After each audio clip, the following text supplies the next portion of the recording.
Hello students. तो आज हम लोग अब पहुंच चुके हैं छठी कक्षा में। और इसके पहले आप लोगों ने 5वीं कक्षा तक पढ़ाई की है, गणित की पढ़ाई की है। 5वीं कक्षा तक जो हमने पढ़ा है या कुछ बच्चे नहीं भी पढ़ पाए होंगे, तो हम लोग फिर से ये बेसिक से लेके एडवांस तक पढ़ाई करेंगे। और सबसे पहले जानेंगे संख्याओं के बारे में। ठीक है, ये हमारे हैं संख्याएं। ठीक है, संख्याओं को हम लोग अगर इंग्लिश में बात करें तो इसे नंबर बोला जाता है। ये नंबर, ये हमारे ये नंबर्स हैं।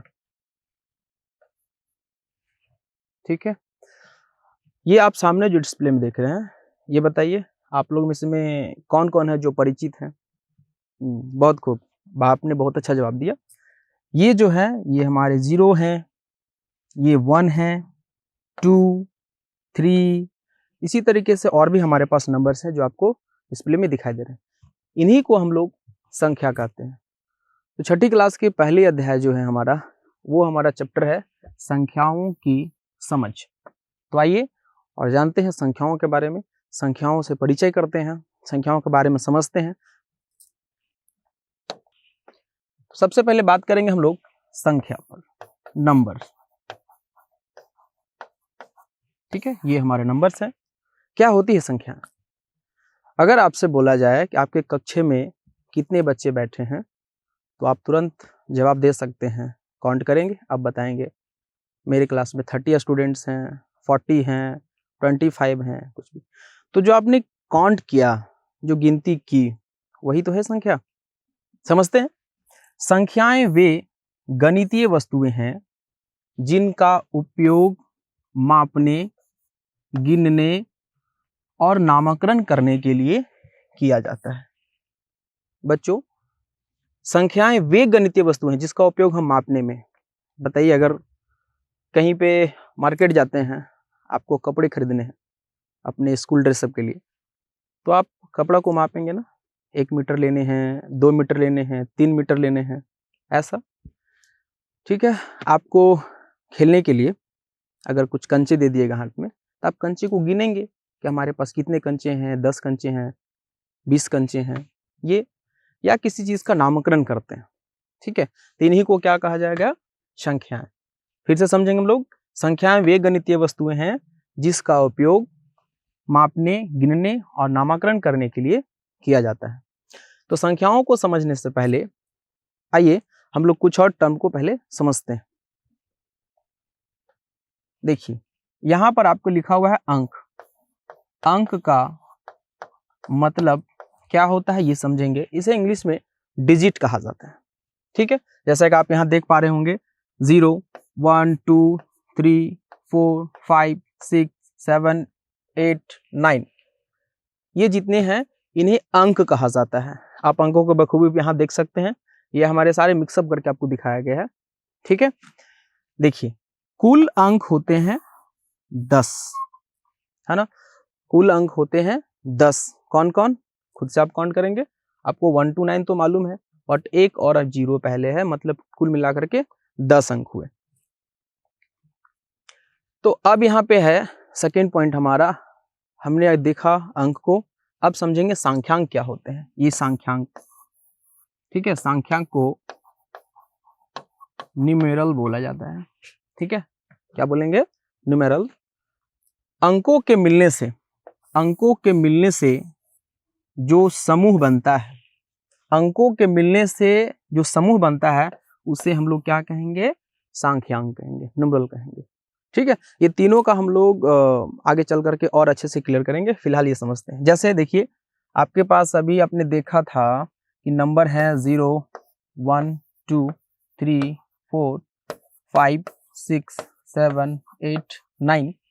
इसमें से कोई भी आप 2 चूज कर लीजिए, 2 या 3, जो भी चूज करने हैं कर लेंगे। जैसे मान लीजिए हमने लिया 2, हमने 8 और हमने लिया 4।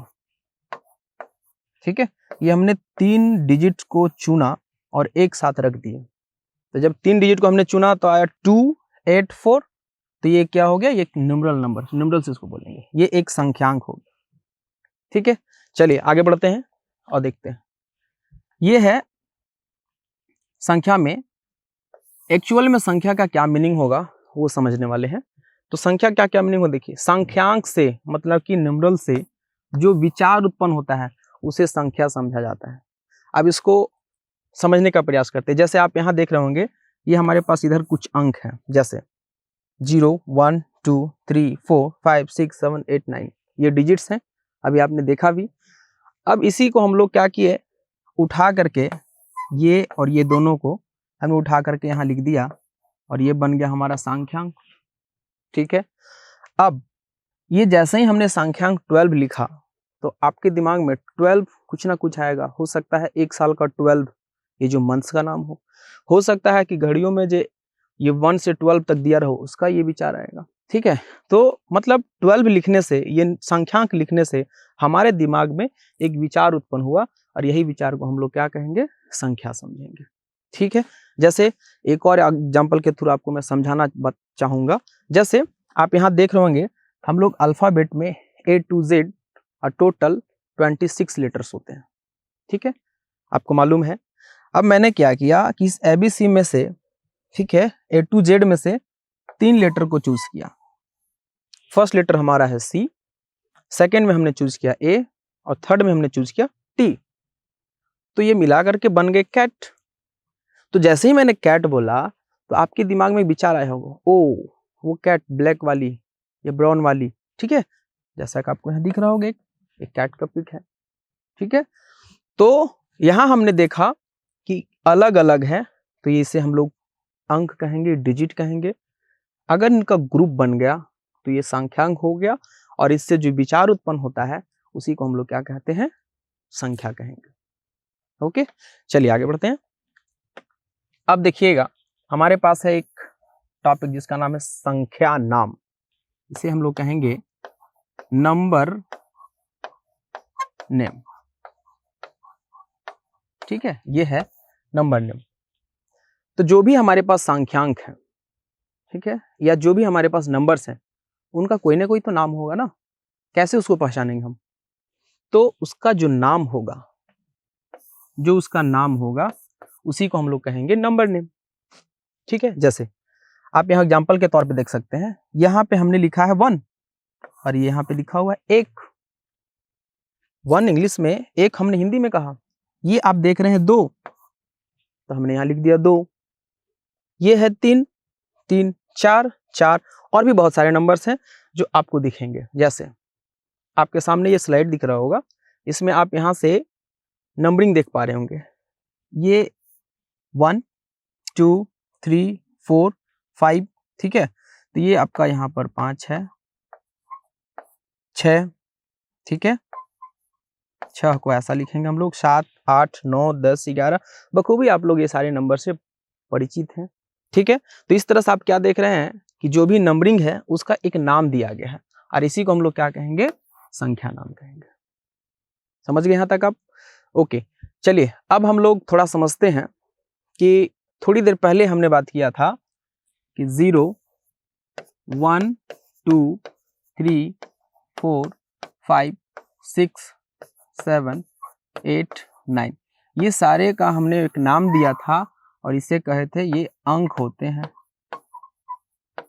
ठीक है, लेकिन बच्चों अगर आपसे ये कहा जाए कि आप संख्या लिखिए, ठीक है, संख्या लिखिए, तो आप स्टार्टिंग अगर 1 से करते हैं, 1 2 3 4 5 यूं चलते चले आएंगे आप।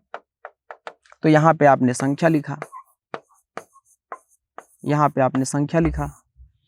अब प्रॉब्लम ये है कि अगर इसे हम अंक कहेंगे तो ये फिर संख्या कैसे हो गया। ठीक है, तो इस चीज को समझने के लिए हम लोग एक छोटा सा आगे एग्जांपल करते हैं तो पता चलेगा।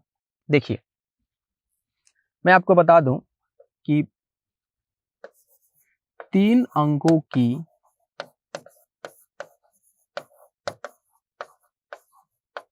सबसे बड़ी संख्या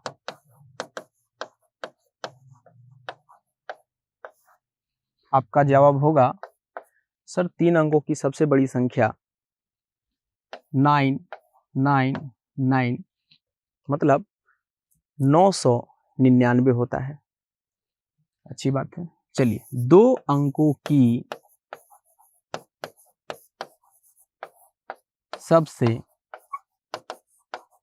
बड़ी संख्या।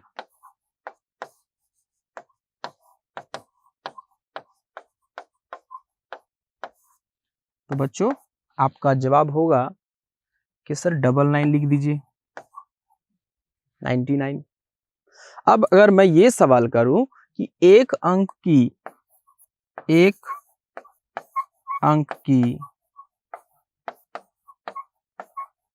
सबसे बड़ी संख्या क्या होगी, बड़ी संख्या क्या होगी, तो आपका जवाब होगा सर केवल एक 9 लिखेंगे।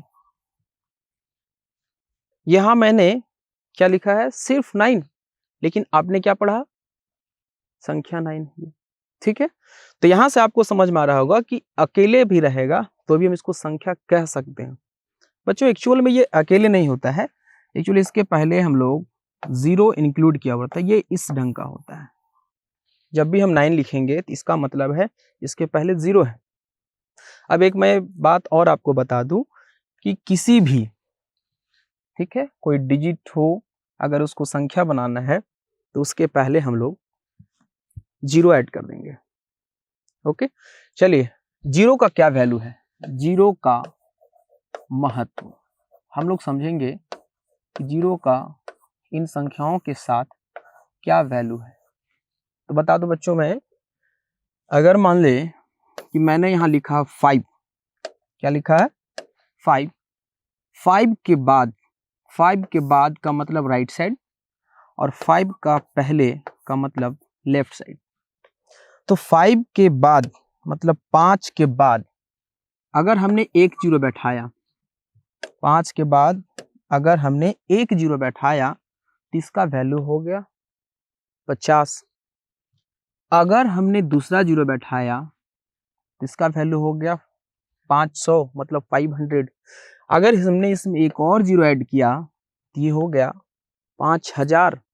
मतलब आप ये समझ पा रहे होंगे कि जैसे जैसे हम लोग 0 ऐड करते जा रहे हैं किधर, राइट साइड, इसका वैल्यू वो मल्टीप्लाई होकर के बहुत बड़ा बनते जा रहा है। लेकिन ठीक इसके अगर लेफ्ट साइड में हम 0 ऐड करेंगे, जैसे 5 है, इसके पहले हमने ऐड किया 0 तो ये 5 ही रह गया।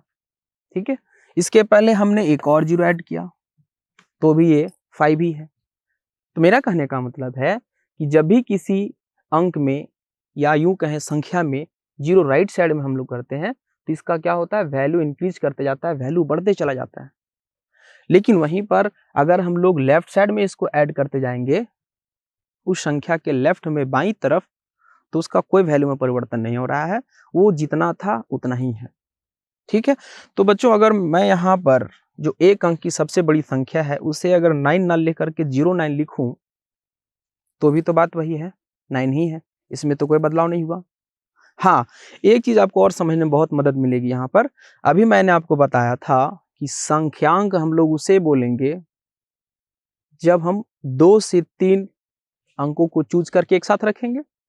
तो हमने यहाँ पे 2 अंक तो चूज किया है ना, एक अंक हमारा है 0, एक अंक हमारा है 9, हो गया संख्या। ठीक है, इसी वजह से हम लोग 9 को एज अ डिजिट कंसीडर करेंगे, लेते हैं, और संख्या के रूप में भी इसे हम लोग लेते हैं। उम्मीद है आपको समझ में आ गई होगी।